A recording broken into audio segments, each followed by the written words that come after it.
ஆதியாகமம் 2ஆம் அதிகாரம். இவ்விதமாக வானமும் பூமியும் அவைகளின் சர்வ சேனையும் உண்டாக்கப்பட்டு தீர்ந்தன. தேவன் தாம் செய்த தம்முடைய கிரியையை 7ஆம் நாளிலே நிறைவேற்றி தாம் உண்டாக்கின தம்முடைய கிரியைகளையெல்லாம் முடித்த பின்பு 7ஆம் நாளிலே ஓய்ந்திருந்தார்.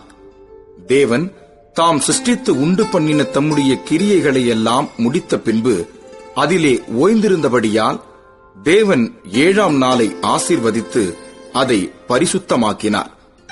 தேவனாகிய கர்த்தர் பூமியையும் வானத்தையும் உண்டாக்கின நாளிலே வானமும் பூமியும் சிருஷ்டிக்கப்பட்ட வரலாறு இவைகளே. நிலத்தினுடைய சகலவித செடிகளும் பூமியின் மேல் இன்னும் உண்டாகவில்லை. நிலத்தினுடைய சகலவித பூண்டுகளும் இன்னும் முளைக்கவில்லை. ஏனெனில் தேவனாகிய கர்த்தர் பூமியின் மேல் இன்னும் மழையை பெய்ய பண்ணவில்லை. நிலத்தை பண்படுத்த மனுஷனும் இருந்ததில்லை. அப்பொழுது மூடுபனி பூமியிலிருந்து எழும்பி பூமியை எல்லாம் நனைத்தது. தேவனாகிய கர்த்தர் மனுஷனை பூமியின் மண்ணினாலே உருவாக்கி ஜீவ சுவாசத்தை அவன் நாசியிலே ஊதினார். மனுஷன் ஜீவாத்துமாவானான். தேவனாகிய கர்த்தர் கிழக்கே ஏதேன் என்னும் ஒரு தோட்டத்தை உண்டாக்கி தாம் உருவாக்கின மனுஷனை அதிலே வைத்தார். தேவனாகிய கர்த்தர் பார்வைக்கு அழகும் புசிப்புக்கு நலமுமான சகலவித விருட்சங்களையும் தோட்டத்தின் நடுவிலே ஜீவ விருட்சத்தையும் நன்மை தீமை அறியத்தக்க விருட்சத்தையும் பூமியிலிருந்து முளைக்க பண்ணினார். தோட்டத்துக்கு தண்ணீர் பாயும்படி ஏதேனிலிருந்து ஒரு நதி ஓடி அங்கே இருந்து பிரிந்து 4 பெரிய ஆறுகளாயிற்று. முதலாம் ஆற்றுக்கு பைசோன் என்று பேர். அது ஆவிலா தேசம் முழுவதையும் சுற்றி ஓடும். அவ்விடத்திலே பொன் விளையும். அந்த தேசத்தின் பொன் நல்லது. அவ்விடத்திலே பிதோலாகும் கோமேதக கல்லும் உண்டு. 2ஆம் ஆற்றுக்கு கீகோன் என்று பேர். அது எத்தியோப்பியா தேசம் முழுவதையும் சுற்றி ஓடும். 3ஆம் ஆற்றுக்கு இத்தக்கேல் என்று பேர். அது அசிரியாவுக்கு கிழக்கே ஓடும். 4ஆம் ஆற்றுக்கு ஐபிராத்து என்று பேர்.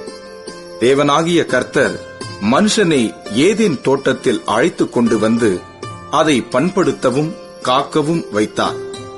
தேவனாகிய கர்த்தர் மனுஷனை நோக்கி, நீ தோட்டத்திலுள்ள சகல விருட்சத்தின் கனியையும் புசிக்கவே புசிக்கலாம். ஆனாலும் நன்மை தீமை அறியத்தக்க விருட்சத்தின் கனியை புசிக்க வேண்டாம்.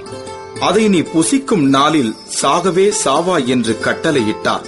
பின்பு தேவனாகிய கர்த்தர், மனுஷன் தனிமையாய் இருப்பது நல்லதல்ல, ஏற்ற துணையை அவனுக்கு உண்டாக்குவேன் என்றார்.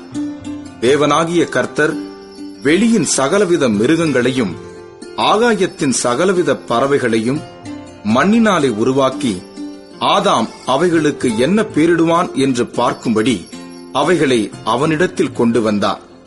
அந்தந்த ஜீவ ஜந்துக்கு ஆதாம் எந்தெந்த பேரிட்டானோ அதுவே அதற்கு பேராயிற்று. அப்படியே ஆதாம் சகலவித நாட்டு மிருகங்களுக்கும் ஆகாயத்து பறவைகளுக்கும் சகலவித காட்டு மிருகங்களுக்கும் பேரிட்டான். ஆதாமுக்கோ ஏற்ற துணை இன்னும் காணப்படவில்லை. அப்பொழுது தேவனாகிய கர்த்தர் ஆதாமுக்கு அயர்ந்த நித்திரையை வரப்பண்ணினார். அவன் நித்திரையடைந்தான். அவர் அவன் விலா எலும்புகளில் ஒன்றை எடுத்து அந்த இடத்தை சதையினால் அடைத்தார். தேவனாகிய கர்த்தர் தாம் மனுஷனில் எடுத்த விலா எலும்பை மனுஷியாக உருவாக்கி அவளை மனுஷனிடத்தில் கொண்டு வந்தார். அப்பொழுது ஆதாம், இவள் என் எலும்பில் எலும்பும் என் மாம்சத்தில் மாம்சமுமாய் இருக்கிறாள். இவள் மனுஷனில் எடுக்கப்பட்டபடியினால் மனுஷி எண்ணப்படுவாள் என்றான். இது நிமித்தம் புருஷன் தன் தகப்பனையும் தன் தாயையும் விட்டு தன் மனைவியோடே இசைந்திருப்பான். அவர்கள் ஒரே மாம்சமாயிருப்பார்கள்.